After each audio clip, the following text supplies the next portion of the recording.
काला जादू दूसरा हिस्सा। बहन भाई सहमे हुए थे। मामू रियाज और वालिद साहब सख्त परेशान थे। दूसरी रात भी भयानक थी। रात भर हमारी छत पर धम्मा चौकड़ी मची रही। बिल्लियों के रोने की आवाजें सुनाई देती रहीं। ये आवाजें दरो दीवार से बुलंद होती महसूस होती थीं। मामू रियाज, वालिद साहब और मेरा छोटा भाई अख्तर डंडे लिए छत पर और सहन में भागते फिरे, मगर एक भी बिल्ली नजर नहीं आई। सुबह को एक और दहशतनाक वाकया पेश आया। छोटी बहन शमसा गुसल खाने में गुसल करने गई तो उसकी दिलदोज चीखों से सबके कलेजे दहल गए और तो कोई उसके पास न जा सका। वालिदा गुसल खाने में दाखिल हो गई। शमसा बेहोश होकर गुसल खाने में गिरी पड़ी थी। वो सर से पांव तक खून में डूबी हुई थी। न जाने किस तरह वालिदा साहिबा ने उसे चादर में लपेटा और उसे बिस्तर पर लाया गया, मगर वो बिल्कुल जख्मी नहीं थी, बल्कि खून की फुवारें शावर से निकली थीं। दूसरे नलों को चेक किया गया, सबकी टूंटियों से खून बह रहा था। बकौल शख्स से हमारे घर में ताज़ा ताज़ा सुर्ख खून के दरिया बह गए थे। मामू रियाज ओवर हेड टैंक की तरफ भागे, मगर टैंक में शिफाफ पानी के सिवा कुछ नहीं था। बाद में नलों की टूंटियां भी साफ पानी उगलने लगीं, मगर वो खून अपनी जगह एक मुस्तहकम हैसियत रखता था, क्योंकि जहां वो गिरा था अपनी खासियत के मुताबिक जमता जा रहा था। वालिदा साहिबा हवास बाख्ता हो गई। शमसा को मुश्किल से होश आया था और उसने यही बताया कि जो ही उसने शावर खोला उससे खून की धारें उबल पड़ी। गर्ज इस घर में परेशानियों के सिवा कुछ ना रहा। मैं सकते के आलम में था। मुझे खास तौर पर से परेशान ना होने की तलकीन की जा रही थी, क्योंकि वो लोग मुझे बीमार समझ रहे थे, मगर ये मैं ही जानता था कि ये बीमारी उन सब के लिए मैं खुद खरीद कर लाया हूँ। वालिदा साहिबा ने कहा, ये घर छोड़ दो, खुदा के लिए घर फौरन छोड़ दो।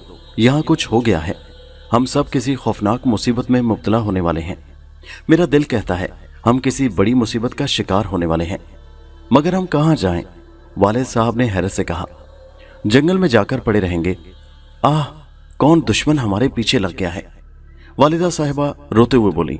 वालिद साहब और मामू मियाँ के दरमियान बड़ी यकानगत थी। साले बहनोई एक जान दो कालिब थे। जो कुछ भी करते थे आपस के मशवरे से करते थे। वालिद साहब बोले, कभी ख्वाब में भी इन फजूलियात के बारे में नहीं सोचा था, मगर आखिर क्या कहूँ इन वाकयात के बारे में। तुम्हारी क्या राय है रियाज मियाँ? मैं खुद हैरान हूँ भाईजान, लेकिन एक बात दावे से कह सकता हूँ, ये सब कुछ शुरू उसी दिन से हुआ है। उनका इशारा मेरी तरफ था। क्या बता सकते हो मसूद मियाँ?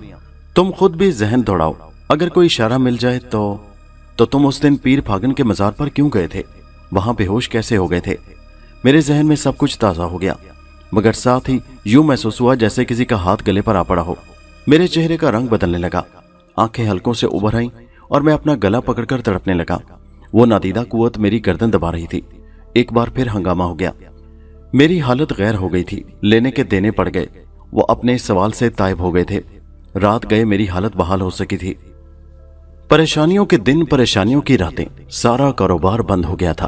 कोई ड्यूटी पर नहीं जाता था। मैं भी गोशा नशीन हो गया था। इस दौरान मैंने कुछ तजुर्बात भी किए थे। मसलन अपने ऊपर बीतने वाले तमाम वाकयात कागज पर लिखने की कोशिश की। कलम में स्याही गायब हो गई।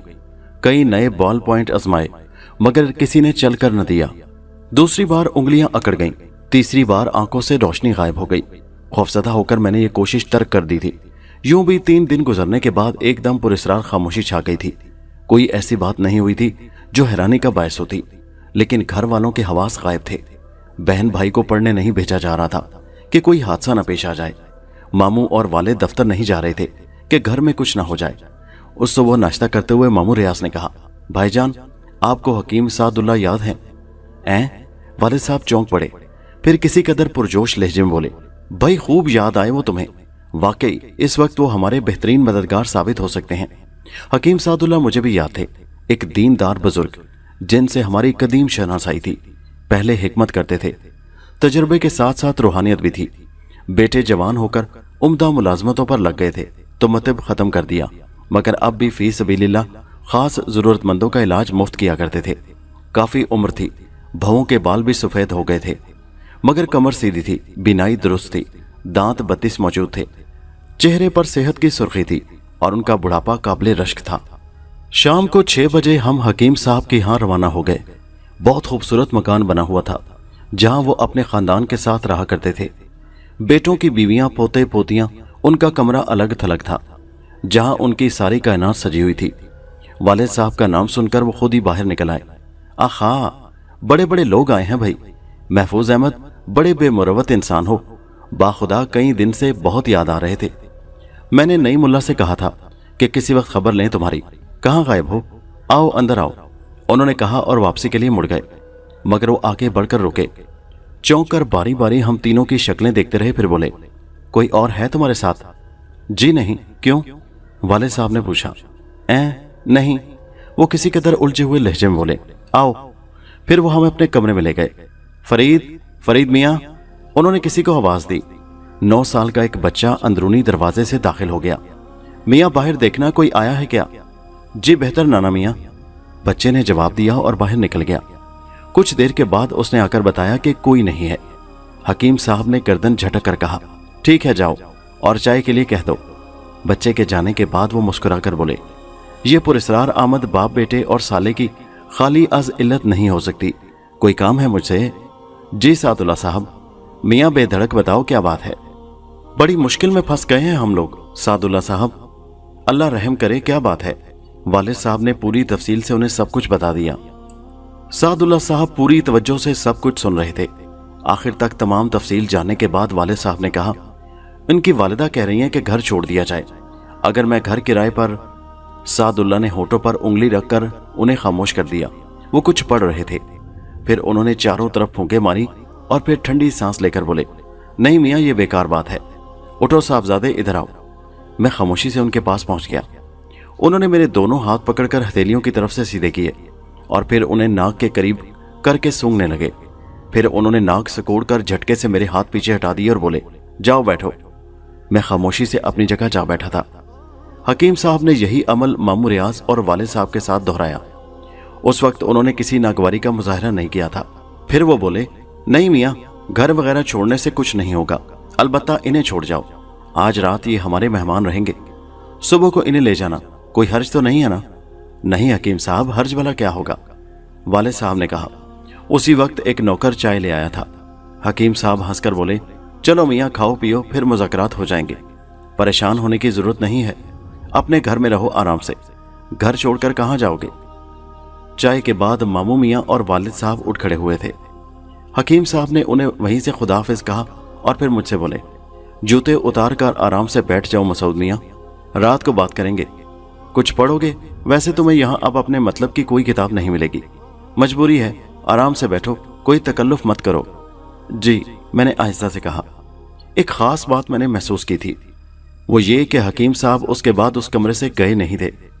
एक बार बच्चा उन्हें किसी काम से बुलाने आया तो उन्होंने कहा, हम आ नहीं सकते शकील मियाँ, 8:30 बजे 2 आदमियों का खाना भिजवा देना, इससे पहले मत आना। फिर वो जाए नमाज पर जा बैठे थे। वक्त मुश्किल से गुजर रहा था। हमने साथ खाना खाया। फिर मैं हकीम साहब की हिदायत पर वहीं एक दीवान पर लेट गया। 10:30 बजे हकीम साहब उठे। उन्होंने पूरे कमरे के 3 चक्कर लगाए और फिर मुझसे बोले, उठो मियाँ, बैठ जाओ। मैं उठकर बैठ गया था। हकीम साहब मुझसे कुछ फासले पर मेरी तरफ पुश्त करके बैठ गए। फिर उन्होंने कहा, जो कुछ कहोगे सच कहोगे, वादा करो। जी सच कहूंगा। कहो, वादा करता हूं। वादा करता हूं। क्या किस्सा था? मैं रेस खेलता हूं, जुआ खेलता हूं, कोई ऐसा अमल करना चाहता था जिससे मुझे कोई पुरस्कार कुव्वत हासिल हो जाए, यही मेरा अंदाजा था। खैर आगे कहो, उन्होंने कहा और मेरी जुबान चल पड़ी। मैंने उन्हें साधु के मिलने का वाकया, हड्डी का हसूल, उसके बाद उस शैतान का हुक्म, पीर फागन के मजार की सीढ़ियां और वहां से गिरने का वाकया और फिर बाद के सारे वाकयात सुना डाले। मेरा दिल दहशत से कांप रहा था। इससे पहले मैंने जब भी ये दास्तान दोहराने की कोशिश की थी, मेरे आज़ा ने मेरा साथ नहीं दिया था और मेरी बुरी हालत हो गई थी, लेकिन उस वक्त मेरी जुबान ने मेरा साथ दिया था। मेरे अंदर खुशी की लहरें बेदार हो रही थी। उसका हुलिया तो बताओ जरा, हकीम साहब बोले। कद बहुत छोटा था, सर गंजा था, ऊपरी बदन नंगा और गले में जनेऊ। दफतन मेरी जुबान रुक गई। कमरे का मंजर बेहद पुरस्कार था। सामने की दीवार पर मेरा और हकीम साहब का साया पड़ रहा था और मेरी निगाह कई बार उन सायों पर पड़ चुकी थी, लेकिन अचानक ही मुझे एक तीसरा साया मुतहरिक नजर आया। ये एक पतली सी रस्सी का साया था जो हिल रही थी और उसके सिरे से कोई फैली फैली चीज बंधी हुई थी। रस्सी तेजी से लंबी होती जा रही थी। लटकी हुई शय मेरे चेहरे के ऐन सामने पहुंच गई। वो एक बहुत बड़ी मकड़ी थी। उसकी आंखें मटर के दानों के बराबर और गहरी सुर्ख थीं और और वो मेरे चेहरे के ऐन सामने झूल रही थी। दहशत से मेरा लहू मेरी रगों में मुंजमद हो गया। मैंने चीखने की कोशिश की तो मेरा गला भिंच गया। जबान इस तरह अकड़ गई कि मैं उसे जुम्बिश न दे पाया। हकीम सादुल्लाह मेरी इस कैफियत से बेनियाज मेरी तरफ पुश्त किए शायद मेरे आगे बोलने का इंतजार कर रहे थे। अपने बदन के लेसदार मादे से बने हुए तार में झूमती हुई मकड़ी मेरे चेहरे के सामने आकर रुक गई थी और मैं उसका नन्हा सा चेहरा देख रहा था। वही मनहूस साधु था। कोई और उसे दूर से देखता तो वो मकड़ी के सिवा कुछ नजर न आता, लेकिन मैं उसके चेहरे को पहचानता था। वो शैतानी अंदाज में मुस्कुरा रहा था। मेरे कानों में हकीम सादुल्लाह की आवाज उभरी, बोलते रहो मियाँ, डरने की जरूरत नहीं। मैंने एक बार फिर पूरी कुव्वत सर्फ करके बोलना चाहा, लेकिन आवाज ने साथ नहीं दिया। अलबत्ता मकड़ी ने अपनी आंखों से मुझे इशारा किया था। पहले तो मैं कुछ समझ नहीं पाया, मगर दूसरी बार मकड़ी ने अपनी मनहूस आंखों से मुझे इशारा किया, तब मेरी निगाह पीतल के उस 2.5 फीट लंबे गुलदान पर पड़ी जो मुझसे 2 गज के फासले पर रखा हुआ था। उसमें सुबह के बासी फूल सजे हुए थे। सादुल्लाह साहब ने फिर कहा, सुनो मियाँ, मुझे उसका पूरा हुलिया बताओ, मैं उसका नक्शा बना रहा हूं, तुम्हारी तरफ रुख नहीं कर सकता। साधु ने मुझे कड़ी नजरों से देखा। उसकी सुर्ख आंखों में चमक बेपनाह हो गई थी और 2 सुर्ख लकीरें मेरी पेशानी की हड्डी में जैसे सुराख करने लगी थी। मैं दर्दो कर्ब से बेचैन हो गया। उस वक्त पीतल का गुलदान अपनी जगह से बुलंद होकर फिजा में प्रवास करता हुआ खुद ब खुद मुझ तक आ गया। मेरे दोनों हाथों ने उसे अपनी गिरफ्त में ले लिया और जैसे किसी ने मुझे उठाकर खड़ा कर दिया। मेरा दिल चाह रहा था कि चीख कर सादुल्लाह साहब को इस खतरे से आगाह कर दूं जो उन्हें पेश आने वाला था, मगर ये करना मेरे बस में नहीं था। मेरे आज़ा अब मेरे कब्जे में नहीं थे। मेरा ज़हन तिलिस्मी रोशनियों में जकड़ता जा रहा था जो मेरे दिमाग में दाखिल हो चुकी थी। मेरे कदम ना चाहने के बावजूद सादुल्लाह साहब की तरफ बढ़ रहे थे। मेरा रुआ रुआ फरियाद कर रहा था, मगर मैं बेबस था। मेरे हाथ सर से बुलंद हो चुके थे। सादुल्लाह साहब मेरी मुसलसल खामोशी से परेशान हो गए थे। उन्होंने किसी कदर नाखुशगवार लहजे में कहा, मियाँ कुछ मुंह से तो बोलो, तुमने हमारी सारी मेहनत। ये कहकर उन्होंने अपना पहलू बदला और रुख तब्दील कर लिया, मगर मैं उनके बिल्कुल नजदीक था। मेरे हाथ बुलंद होकर झुक चुके थे और कोई 3 किलो वजनी गुलदान उनके सर का निशाना ले चुका था। अलबत्ता रुख अचानक तब्दील होने से उनका सर पहली जरब से बच गया और गुलदान उनके शाने पर पड़ा। हकीम साहब के मुंह से एक दिलखराश चीख निकली। मेरा हाथ दोबारा बुलंद हो गया था। हकीम साहब ने बेख्तियार सर का दिफा करते हुए कलाई सामने कर दी और गुलदान की जरब से उनकी कलाई चकनाचूर हो गई। इस बार वो पहले से भी ज्यादा जोर से चीखे थे और इसके साथ ही उन्होंने दरवाजे की तरफ दौड़ लगाई थी, मगर मेरे कदमों ने एक लंबी जकंद भरी और मैं दोबारा उनके करीब पहुंच गया। हकीम साहब काफी जोर से दरवाजे से टकराए थे और एक जोरदार धमाका हुआ होगा, मगर मैं हर एहसास से बेनियाज उन्हें हलाक करने के दर पे था। हकीम साहब ने दरवाजे का सहारा लेकर उठना चाहा, मगर इस बार गुलदान उनके सर पर पड़ा था। ज़ईफ और कमजोर आदमी थे। हाय की एक मध्यम सी आवाज उनके होठों से खारिज हुई और उसके बाद वो बेसुध हो गए, लेकिन मेरे हाथ नहीं रुके। गुलदान की मुसलसल ज़रबे में उनके जिस्म के मुख्तलिफ हिस्सों पर लगा रहा था और उनके अहले खानदान ने उनकी चीखें और अंदर होने वाली धमा चौकड़ी सुन ली थी। चुनाचे सब दरवाजे पर आ गए और बाहर से दरवाजा पीटा जा रहा था। फिर इस पर जोरदार ज़रबे पड़ने लगी और अचानक मुझे होश आ गया। मैंने उस मनहूस मकड़ी को देखा, मगर अब उसका नामो निशान नहीं था। बाहर से लगने वाली ज़रबों से दरवाजे की चटखनी के स्क्रू उखड़ गए थे और बहुत से लोग भर्रा मारकर अंदर दाखिल हो गए। उनमें औरतें, बच्चे और 2 जवान आदमी भी थे जो शायद हकीम साहब के बेटे थे। फिर सब भयानक आवाजों में चीखने लगे। उन्होंने हकीम साहब का कुचला हुआ जिस्म देख लिया था। न जाने क्या क्या आवाजें सुनाई दे रही थी, कौन क्या कह रहा था। मेरे हवास काबू में ही ना थे। दिमाग साएं साएं कर रहा था। शायद मुझे मारा भी जा रहा था, मगर बदन को चोट लगने का एहसास भी नहीं था। फिर मेरे चारों तरफ तारीकी छा गई। होश आया तो अस्पताल के एक बिस्तर पर था। एक छोटा सा कमरा था जिसके दरवाजे और खिड़कियां बंद थे। देर तक समझ में नहीं आया। होशो हवास जागे तो जिस्म के मुख्तलिफ हिस्सों में दर्द होने लगा। आहिस्ता आहिस्ता गुजरा हुआ वक्त याद आया और एक एक चीज याद आ गई। मैं वहशत ज़दा अंदाज में उठकर बैठ गया। उस मनहूस गलीज जानवर ने मेरे हाथों हकीमुल्लाह साहब जैसे नेक इंसान को कत्ल करवा दिया था। इसके बाद क्या हुआ था वो सही तौर पर अब याद नहीं आ रहा था। बिस्तर पर पांव लटकाकर बैठ गया। फिर दरवाजा थोड़ा सा खुला। किसी ने झांक कर अंदर देखा और फौरन ही दरवाजा बंद हो गया। लेकिन चंद ही लम्हात के बाद फिर खुला और एक जबरदस्त जसामत का मालिक पुलिस ऑफिसर कमरे में दाखिल हो गया।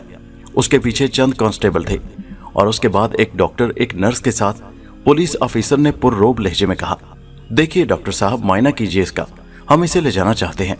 डॉक्टर ने आगे बढ़ते हुए कहा, बस होश में आ जाने का इंतजार था, जिस्म पर कोई ऐसी चोट नहीं है जिसका बाकायदा इलाज किया जाए। फिर भी मैं देख लेता हूँ।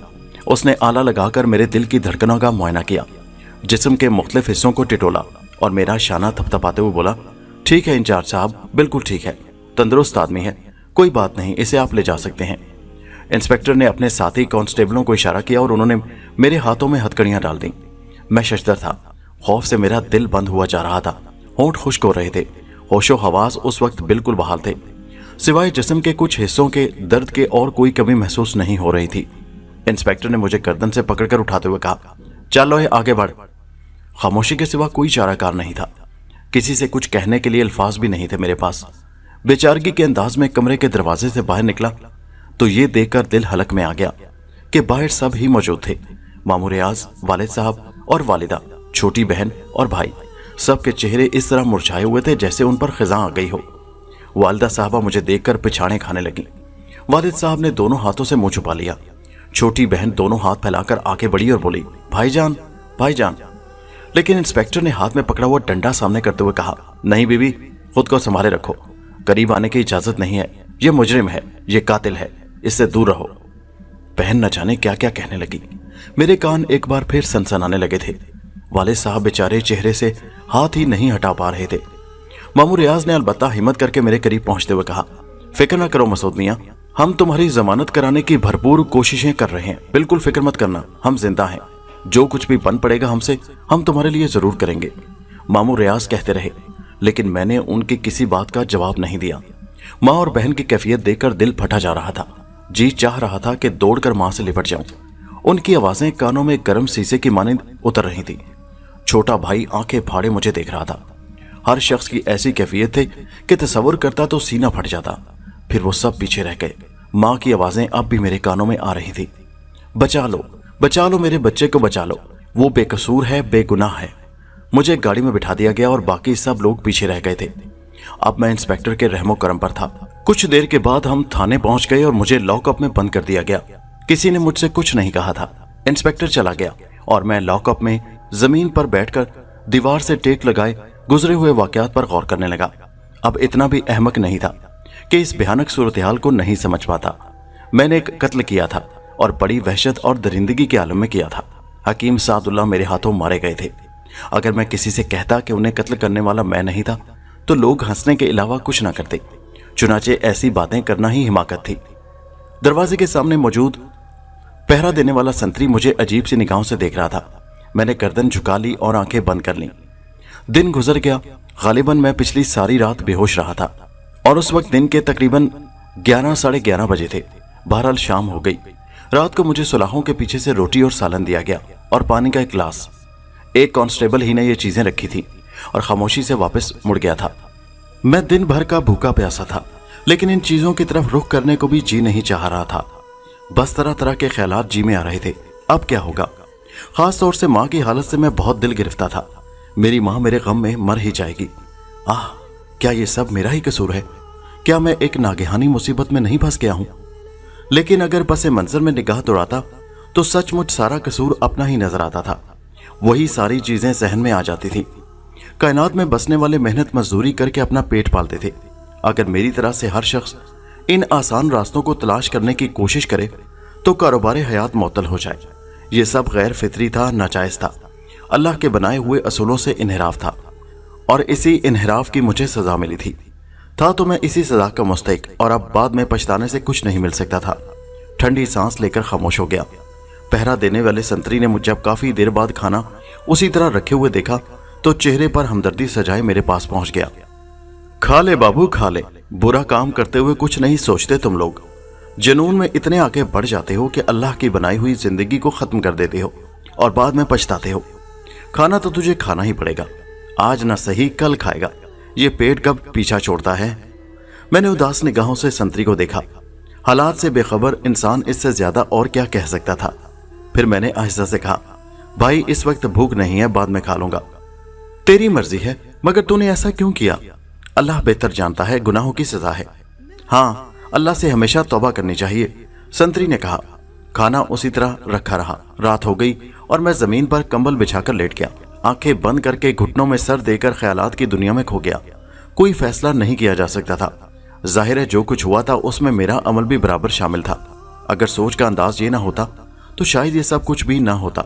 नींद अलबत्ता फराख दिल है, उसने अपनी आगोश मुझसे नहीं छीनी थी और रात के किसी हिस्से में मेरी आंखों में आ बसी थी और इसकी मेहरबानी ने सोचों के दुख से निकाल दिया।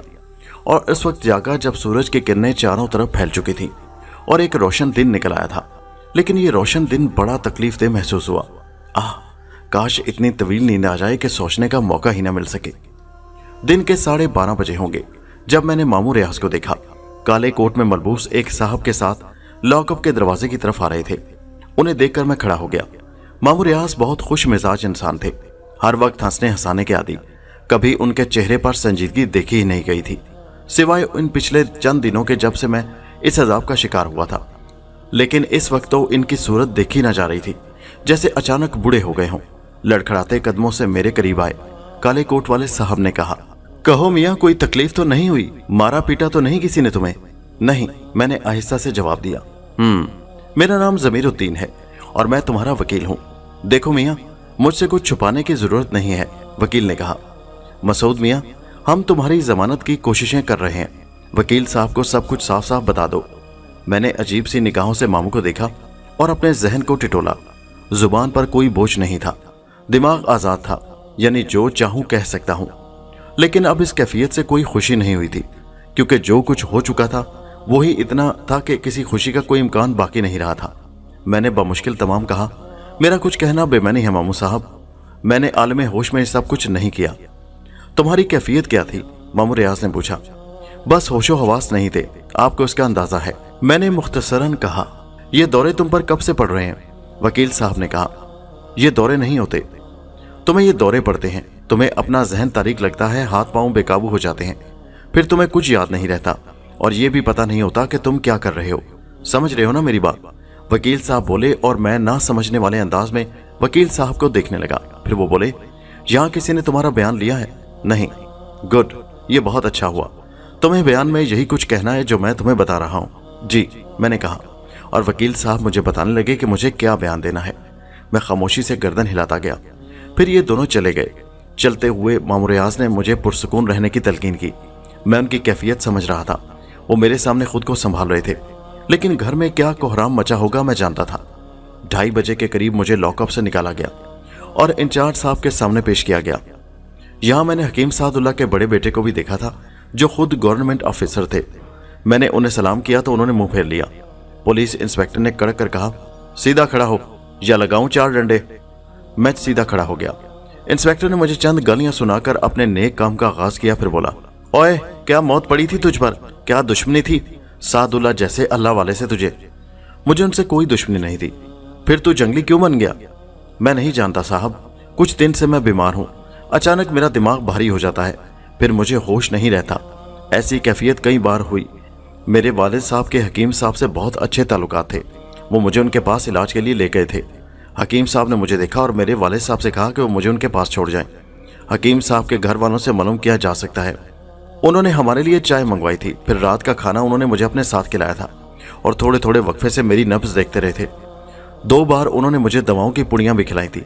फिर रात को मेरी वही कैफियत हो गई और उसके बाद अस्पताल में होश आया। पुलिस इंस्पेक्टर ने मुझे हैरत से देखा और फिर सादुल्लाह के बेटे नईमुल्लाह को। फिर वो भर्राई हुई आवाज में बोला, ये तो केस ही बदल गया नईमुल्लाह साहब। झूठ बकता है ये बदमाश। इसने मेरे अब्बा को दीवानों की तरह मारा है, सारे बदन की हड्डियां तोड़ दी थी बदबख्त ने।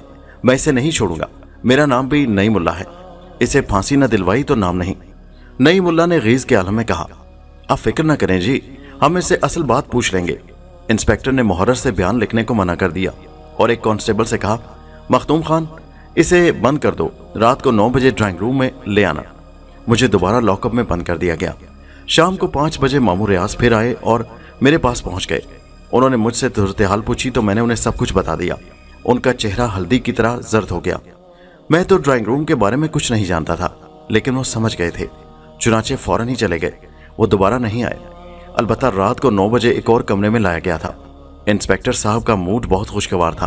हंसते हुए बोले, ओए, असल बात उगल दे शहजादे, वरना ये ड्राइंग रूम देखा है ना, बड़े बड़ों की जुबान खुल जाती है यहाँ। اور यार बशीर 2-4 निशान बना दे इसके मुंह पर, वो नई मुल्ला भी सरकारी अफसर है। असल बात क्या थी शहजादे?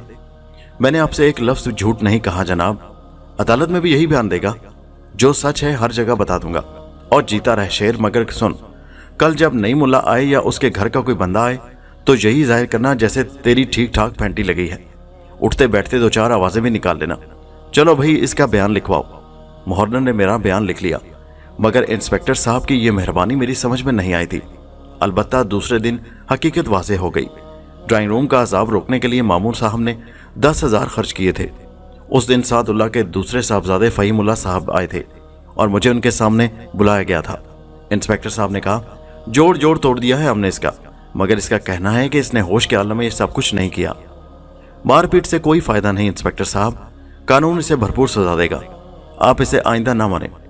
फिर अदालत से मेरा मजीद चंद रोज का रिमांड लिया गया। कत्ल, और वो भी ऐसे वहशियाना कत्ल के मुलजिम की जमानत का सवाल ही पैदा नहीं होता। अलबत्ता थाने के चंद रोज क्याम में इंस्पेक्टर साहब ने मामू की खूब खाल उतारी। उसके बाद मुझे जेल भेज दिया गया। इस दौरान मेरी जहनी कैफियत नॉर्मल रही थी। मैंने अपने हाल और मुस्तकबिल के बारे में भी सोचा था। ये अच्छी तरह जानता था कि मैंने अपने हाथों से अपना घर तबाह कर दिया है। मेरा गुनाह मुझ तक ही रहता तो मैं खुशी से सब कुछ बर्दाश्त कर लेता, मगर सब लपेट में आ गए थे। अब वो लोग मुझे बचाने की कोशिश में रुपया पानी की तरह बहाएंगे और नतीजा जो होगा वो सामने था। दिल खून के आंसू रोता था, लेकिन उस साधु के बारे में मैंने जुबान बंद रखी थी। मुझे खौफ था कि अगर मैंने किसी को उस बारे में बता दिया तो वो भी उस गंदी रूह का शिकार हो जाएगा। मेरा मुस्तकबिल किसी हद तक मेरे सामने आ चुका था। जिंदगी का खात्मा, इसके सिवा कुछ भी नहीं। जेल की कोठरी की पहली रात बड़ी अजियतनाक थी। रात के 9 बजे एक और कैदी को उस कोठरी में भेज दिया गया जहां मैं था। ये एक उधेड़ उम्र आदमी था जो सूरत से ही गोंडा नजर आता था। उसने बस एक निगाह मुझे देखा था और फिर खामोशी से अपना कंबल लेकर एक गोशे में जा पड़ा था। थोड़ी ही देर के बाद उसके खराटे उभरने लगे थे। वक्त गुजरता गया। लॉकअप में भी नींद आने लगी थी। फिर वहां के लोगों का रवैया भी बुरा नहीं था, लेकिन यहाँ नींद उड़ गई थी। रात न जाने कितनी बीत गई। चारों तरफ खामोशी और सन्नाटा था। बस थोड़ी थोड़ी देर के बाद पहरा देने वाले संतरियों के भारी जूतों की आवाज सुनाई दे जाती थी। साथी कैदी के खराटे दिमाग को मजरूह कर रहे थे। जब ये खराटे नाकाबिले बर्दाश्त हो गए तो मैं अपनी जगह से उठकर उसके पास पहुंच गया। मैंने उसके शाने को हिलाते हुए कहा, भाई ये खराटे बंद करो, मुझे नींद आ रही है। खराटे रुक गए। साथ ही कैदी ने चेहरे से कंबल हटा दिया। वो अपनी चमकदार सुर्ख आंखों से मुझे घूर रहा था और उसके होंठों पर मकरूह शैतानी मुस्कुराहट खेल रही थी। मेरा दिल उछलकर हलक में आ गया। आह, वो वही नापाक साधु था। पीले मदकूक बल्ब की रोशनी में उसका चेहरा साफ नजर आ रहा था। उसने कंबल हटाया और उठकर बैठ गया। हालांकि पहले मैंने उस कैदी को देखा था, वो ये ना था। मैं घबरा कर 2 कदम पीछे हट गया। वो हंसने लगा। फिर उसकी करीह आवाज उभरी, कहो मियाँ जी, दिमाग ठिकाने आया या नहीं? तुम जलील कुत्ते शैतान यहां भी आ मरे। मैंने अपने खौफ पर काबू पाते हुए कहा। वो हंसता रहा, बोला, हम कहां नहीं जा सकते मियाँ जी, पर लगे हैं, लेकिन तुम्हारी दुम अभी टेढ़ी की टेढ़ी है। तूने आखिर मेरी जिंदगी क्यों बर्बाद कर दी? जलील साधु, मैंने तेरा क्या बिगाड़ा है? एक जरा सा काम कहा था तुमसे, हमारा काम कर दो, सब ठीक हो जाएगा। अब भी कुछ ना बिगड़ा मियाँ जी, हमारी बात मान लो, हमें फागन द्वार पहुंचा दो, भगवान की सौगंध, सब ठीक हो जाएगा। तू गलीज नापाक कुत्ते उस पाक मजार पर जाकर क्या करेगा? ये तुम्हारी समझ में ना आएगा मियाँ जी। तुम बस हमारा काम कर दो और फिर मजे करो। ऐसे ऐश करोगे कि जीवन भर दुआएं दोगे हमें। खुदा की कसम, अपने माँ बाप की कसम, मुझे कुछ भी हो जाए, मैं तेरे नापाक वजूद को उस पाक जगह कभी नहीं पहुंचाऊंगा। ये मेरा अहद है। तो फिर हम भी बता दें तुम्हें मियाँ जी, ऐसा हाल कर देंगे तुम्हारा हम कि मौत भी तुमसे घबराएगी। जो कहें वो करके दिखाएंगे। गलीज नापाक कुत्ते, मैं तुझे फना कर दूंगा, मैं तुझे जिंदा नहीं छोड़ूंगा। मैंने उचक कर उसकी गर्दन पकड़ ली और उसके मुंह से दिलदोज चीखें निकलने लगी। मुझ पर जुनून सवार था। मुझे बाहर संतरियों की चीखों पुकार भी नहीं सुनाई दी। वो अंदर घुस आए थे, उसे मेरी गिरफ्त से छुड़ाने की कोशिश कर रहे थे, मगर उसमें नाकाम थे। फिर शायद मेरे सर पर ज़रबें लगाई गई थीं और उसके बाद मुझे होश नहीं रहा था। न जाने कब होश आया था। सर फोड़ा बना हुआ था। आंखों के सामने बार बार तारीकी छा जाती थी। बुरी तरह चक्कर आ रहे थे। जी मालिश कर रहा था भी कहीं और। हवास किसी कदर काबू में आए तो महसूस किया कि किसी बिस्तर पर हूं और पैरों में फौलादी बेड़ियां पड़ी हुई हैं। गुजरे लम्हात याद आने लगे। सब कुछ याद आ गया। न जाने उसके बाद क्या हुआ था। बाद में तमाम सूरत-हाल इल्म में आ गई और उसे मालूम करके क्या बताऊं कि अंदरूनी कैफियत क्या हुई। वो कैदी मेरे हाथों हलाक हो गया था, जिसका मुकदमा ज़ेरे समाअत था।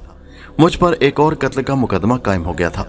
जेल के हुकाम सख्त परेशानी में गिरफ्तार हो गए थे और बड़े ले दे हो रही थी। संतरी ने मेरे सर पर जोरदार ज़रबे लगाकर कैदी को मुझसे छुड़ाया था, मगर उस वक्त तक उसका दम निकल चुका था। मेरा सर बुरी तरह फटा हुआ था और जेल के अस्पताल में मेरा इलाज हो रहा था। हर आंख में मेरे लिए नफरत थी। कई दिन तक जेल और पुलिस के हुकाम में गिरा रहा। डॉक्टर तक मुझे नफरत की निगाह से देखते थे और किसी के दिल में मेरे लिए हमदर्दी नहीं थी। फिर मेरा बयान लिया गया। एक पुलिस ऑफिसर ने पूछा, गुलाम खान को तुम कब से जानते थे? कौन गुलाम खान? जिसे तुमने कत्ल कर दिया। मैं किसी गुलाम खान को नहीं जानता। फिर तुमने उसे क्यों कत्ल किया? मैं नहीं जानता। इससे पहले कितने कत्ल किए हैं? बेकार बातों का मेरे पास कोई जवाब नहीं, मैंने चिल्लाए हुए लहजे में कहा। सर की दुखन नाकाबिले बर्दाश्त थी और फिर यहाँ मौजूद तमाम लोगों के नाखुशगवार रवैये ने बेहद बददिल कर रखा था। एक नज़र भी ऐसी नहीं थी जिसमें मेरे लिए हमदर्दी के आसार होते।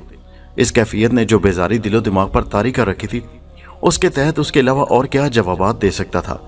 पुलिस अफसर ने गुर्राए हुए लहजे में कहा, होशो हवास तो इस तरह दुरुस्त होंगे तुम्हारे कि मरने के बाद भी याद रखोगे।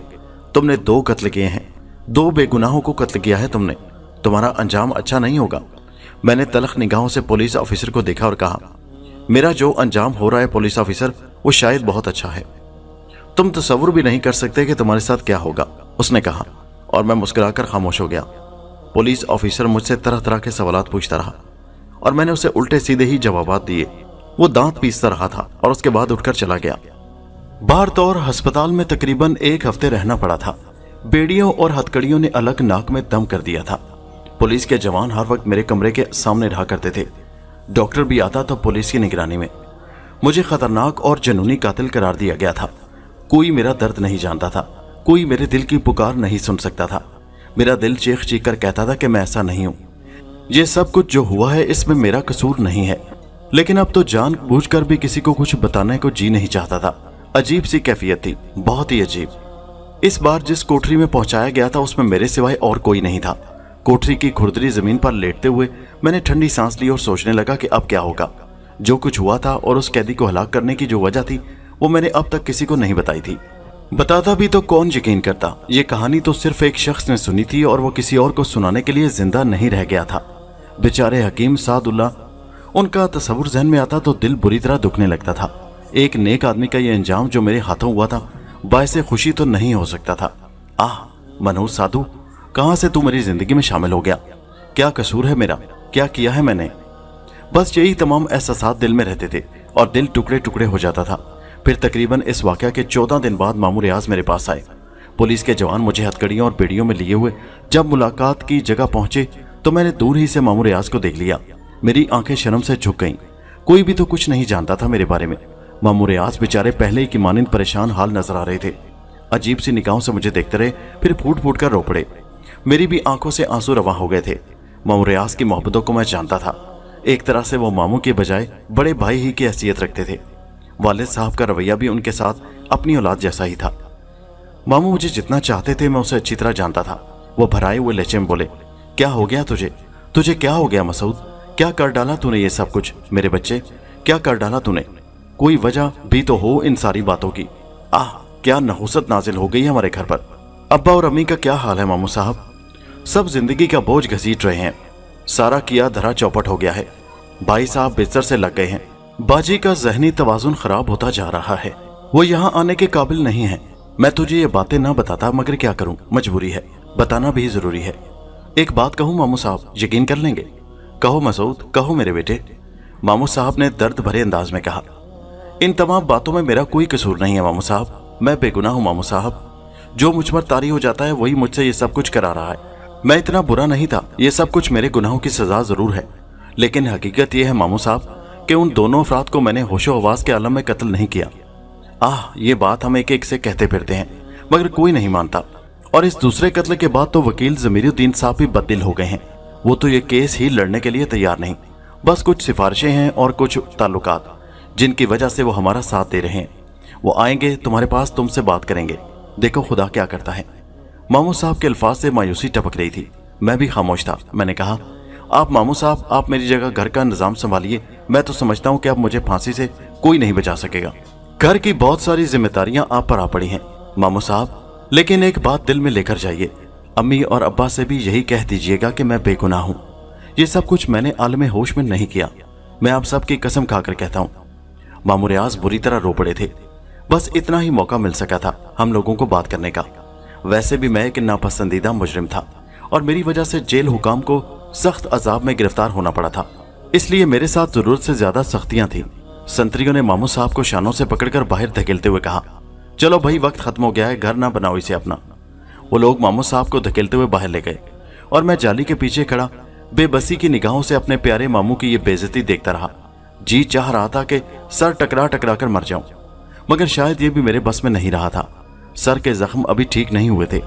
अगर कोई और मुजरिम होता तो उसे शायद अभी अस्पताल में ही रखा जाता, लेकिन डॉक्टर भी मुझसे खौफजदा थे। यहाँ तक कि अब तो जेल के संतरी तक मेरी सुलाखों के पास से गुजरते हुए घबराते थे और दूर ही दूर से मुझे देखते थे या रुककर ऐसी निगाहों से मुझे तकते थे जैसे मैं अभी सुलाखें तोड़कर उन पर हमलावर हो जाऊंगा। किसी इंसान की बेकदरी उसके लिए किस कदर दिलदोज हो सकती है, इसका अंदाजा कोई साहिब दिल ही लगा सकता है। बेबसी के दिन, बेकसी की रातें, जेल की तारीक कोठरी, तन्हाई और नफरत भरी निगाहें, ये सारी चीजें अब मेरे लिए थी और मैं अपने गुनाह को कम नहीं समझता था, क्योंकि मैंने लालच में आकर जिंदगी को असूल के धारे से हटाया था और बेअसूली अपना ली थी। जादू सीखकर या सिफली अमल का सहारा लेकर मैं अपने मुस्तकबिल को बनाना चाहता था। ये गुनाह मेरा था और इसकी सजा बेहद तवील थी, बेहद तवील। कई बार रो रो कर खुदा से दुआ मांगी थी, तौबा की थी, लेकिन शायद मैं अपने जुर्म को पूरी तरह समझ नहीं पाया था। मुझे अपने गुनाह का पूरी तरह एहसास नहीं था। मेरे लिए अभी बहुत तवील सजा थी। फिर दूसरी कहानियां जारी हो गईं। मामू रियाज बेपनाह पैसा खर्च कर रहे थे। अदालत में मेरा चालान पेश कर दिया गया। मुझ पर दोहरे कत्ल का जुर्म था, हकीम सादुल्लाह का कत्ल और उसके बाद एक कैदी गुलाम खान का कत्ल। अलबत्ता मेरे वकील जमीरुद्दीन साहब ने अपनी मर्जी के खिलाफ मेरी बहुत ज्यादा मदद की थी। उन्होंने गालिबन कुछ ऐसे दलाइल पेश किए थे कि जिनकी बिना पर मुझे पागल और खबती करार दे दिया जाए, लेकिन वकील सरकार उन्हीं लोगों में से था जो मुझे नफरत की निगाहों से देखते थे। उसने जज साहब से मेरी दिमागी मुआयने का मुतालबा किया और जज साहब ने हुक्म दिया कि आला किस्म के दिमागी अस्पताल से मेरा मुआयना कराया जाए और रिपोर्ट आइंदा पेशी पर उनके सामने पेश की जाए। ये सब कुछ भी हुआ। मेरा दिमागी मुआयना कराया गया। पुलिस के जवानों की निगरानी में मुझे अस्पताल ले जाया गया। तकरीबन 5 दिन वहां सर्फ हुए। मेरा दिमागी मुआयना किया गया। तरह तरह के एक्सरे, मुख्तलिफ तरीकों से दिमागी तज्जिए आजिज आ चुका था इन तमाम बातों से, लेकिन जी रहा था। फिर पेशी हुई और मेरे दिमागी मुआयने की रिपोर्ट पेश कर दी गई और डॉक्टरों का मुतफिका फैसला जज साहब के सामने पेश कर दिया गया, जो ये था कि मैं दिमागी तौर पर एक तंदुरुस्त आदमी हूँ और मेरे दिमाग में कोई खराबी नहीं है। उसके बाद 5 समातें और हुई और फिर मुझे इस दुनिया से रुखसती का परवाना दे दिया गया। सजाए मौत हो गई थी मुझे। गालिबन सभी को इस बात का यकीन हो गया था। अदालती कार्रवाई के दौरान जिस दिन फैसला सुनाया जाने वाला था, मामू रियाज के साथ वालिद साहब भी थे। वही बेहोश हो गए और मामू रियाज उन्हें संभालने लगे। मेरे लिए दिन का तयन भी कर दिया गया और इस बार मुझे जेल की जिस कोठरी में पहुंचाया गया वो बहुत ही ज्यादा तंगो तारीख थी। वहां वहशतों का राज था। मुझे अपनी मौत का वक्त मालूम हो चुका था और ये बड़ी अजीब बात थी। लोग कहते हैं कि मौत का कोई वक्त नहीं होता, जिंदगी कब खत्म होगी ये कोई नहीं जानता, लेकिन कैसी अनोखी बात है कि मैं जानता था कि फलां दिन फलां वक्त मुझे इस दुनिया से रुखसत कर दिया जाएगा। उन दिनों सोचें बहुत ज्यादा जामे नहीं थी, बस उड़े उड़े ख्यालात थे और माजी की कहानियां। ये गालिबन तीसरे दिन की बात है। मेरा भाई, बहन और मामू रियाज मुझसे मुलाकात के लिए पहुंचे। सब के सब जारो कितार रो रहे थे। मैंने गुस्से में कहा, आप लोग यहाँ क्यों आए हैं? मैं किसी से नहीं मिलना चाहता। आप में से कोई मेरा अपना नहीं है। क्यों यहाँ आए हैं? चले जाइए, चले जाइए। भाईजान, मेरी बहन बिलक बिलक कर रो पड़ी और मैंने उसे खूनी निगाहों से देखा और बोला, मैं किसी का भाईजान नहीं हूँ। मेरा अब इस दुनिया से कोई वास्ता नहीं है। जाओ। अगर मुझसे अपना कोई रिश्ता ही समझते हो तो मेरा सिर्फ एक काम कर देना, वो ये कि अम्मा और अब्बा का ख्याल रखना। मैंने उन लोगों से मुंह मोड़ लिया और वो सब रोते और बिलकते चले गए। मैं तो अब उन लोगों में से था जिनसे दुनिया छीन ली जाती है और अब तो मुझे सारी बातें बेकार लगती थी। मैं रात को जमीन पर लेट गया। दूसरे दिन फांसी की सजा दी जानी थी मुझे। गौर करता रहा। संतरी मुझे इबादत की तलकीन करते रहे। आज पहली बार मैंने उनकी आंखों में हमदर्दी के आसार देखे थे। एक संतरी ने मुझसे कहा, बाबू इबादत करो, अल्लाह के हुजूर जा रहे हो, जो कुछ करके जा रहे हो अच्छा नहीं था, लेकिन तौबा कबूल हो जाती है। मैंने उसे करख्त निगाहों से देखा और दूसरी तरफ रुख कर लिया। सुबह करीब आ रही थी और उसके साथ ही असाब में खिंचाव पैदा होता जा रहा था। जहन में तनाव पैदा हो गया था। संतरी आए, उन्होंने मुझे कोठरी से निकाला, दोनों हाथ पुश्त पर बांधे और मुझे शानों से पकड़कर ले चले। एक एक कदम मनोवजनी लग रहा था। हर कदम पर यह महसूस होता था जैसे कोई गहरा गड्ढा है जिसमें मैं जाकर गिरूंगा। शानों पर शदीद दबाव महसूस हो रहा था। फिर दफातन किसी ने मेरी गर्दन पर गुदगुदी की और मैं चौंक पड़ा। संतरी मुझसे दूर थे। फिर ये कौन है? अजीब सी कैफियत महसूस हो रही थी। फिर यूं लगा जैसे सर पर कोई चीज चल रही है, लेकिन बंधे हुए हाथों की वजह से उसे टिटोल ना सका। तब ही मेरे कानों में आवाज उभरी, मैं हूं मियाँ जी, पहचाना?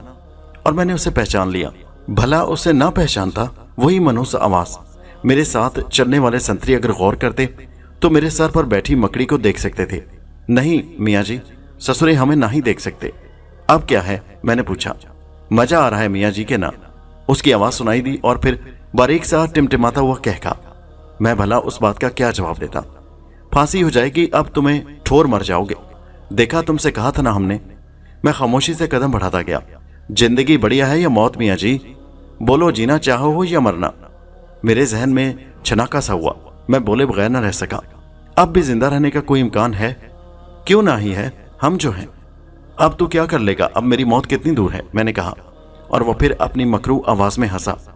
तुम बात तो करो मियाँ जी। हम क्या कर लेंगे ये तो बाद में ही मालूम होगा। उसने कहा। क्या बात करूं? हमारा काम करोगे? देखो मियाँ जी, तुम्हारा रास्ता कोई ना रोकेगा। तुम वहां जा सकोगे जहां हमें जाना है। आंखें बंद करके चढ़ते चले जाना फागनद्वार, और फिर हमें वहां रख देना। उसके बाद देखना मजा जिंदगी का। मगर वो पाक मजार है और तू गंदा हामिल है रे। अब भी पाक ना पाक के चक्कर में पड़े हो। मर्जी है तुम्हारी। सुन कमीने गलीज साधु, मेरे साथ जो कुछ हो चुका है वही इतना है कि मैं दुनिया से बेजार हो गया हूं। यकीनन मेरे गुनाह इतने होंगे कि मेरी ये इंतहा हुई। अब इस वक्त आखिरी वक्त में मैं तेरे सामने ये नापाक इकरार करके अपना ईमान नहीं खोना चाहता। मौत मेरे सामने है। अब मुझे किसी और चीज से दिलचस्पी नहीं है। मैं थूकता हूं तुझ पर। वो कुछ देर खामोश रहा, फिर बोला, जिंदा तो तुम्हें रहना है मियाँ जी। मैं समझा था कि कस बल निकल गए होंगे, मौत को सामने देखकर होश आ गया होगा, मगर कोई बात नहीं। मेरे पास भी वक्त है और तुम्हारे पास भी। ये काम तुम्हें करना होगा, आज नहीं कल, कल नहीं परसों। ऐसे नहीं छोड़ूंगा मियाँ जी। एक दफा में मर गए तो क्या फायदा? मजा तो जब है कि बार बार मरो। उस वक्त तक मरते रहो जब तक हमारा काम करने के लिए तैयार ना हो जाओ। संतरी चौंक चौंक कर मुझे देख रहे थे। वो समझ रहे थे कि शायद मैं कुछ कह रहा हूं, लेकिन मैं उनसे मुखातिब नहीं था। आखिरी अल्फाज के बाद मैं खामोश हो गया, मगर मेरी समझ में कुछ नहीं आया था। बिल आखिर मैं जेल के फांसी घर पहुंच गया। अजीब सी जगह बनी हुई थी। मुझे सीढ़ियां चढ़ाई गई, फिर मेरी आंखों पर कपड़ा चढ़ाया गया। मजिस्ट्रेट, जेलर और डॉक्टर वगैरह मौजूद थे। अजीब पुरस्रार माहौल था। मुझ पर सकूत तारी था। फिर मेरी गर्दन में फंदा फिट किया गया, फिर कुछ और किया गया। मुझे अपने पैरों तले जमीन निकलती हुई महसूस हुई। दोस्तों, यह दिलचस्प कहानी अभी जारी है। मसूद के साथ क्या हालात पेश आए? क्या उसे फांसी दी गई? क्या वो जिंदगी की बाजी हार बैठा? मसूद की ये दिलचस्प और हैरत अंगेज खौफनाक कहानी अभी जारी है। इसका अगला हिस्सा नेक्स्ट वीडियो में मुलाहिजा कीजिए, जिसका लिंक इसी वीडियो के नीचे डिस्क्रिप्शन में मौजूद है। उस पर क्लिक कीजिए और पहुंच जाइए इस कहानी के अगले हिस्से पर। नीचे कमेंट्स में अपने कीमती ख्यालात का इजहार करना मत भूलिए और हमारे चैनल कहानी प्लस को सब्सक्राइब जरूर कीजिए। शुक्रिया।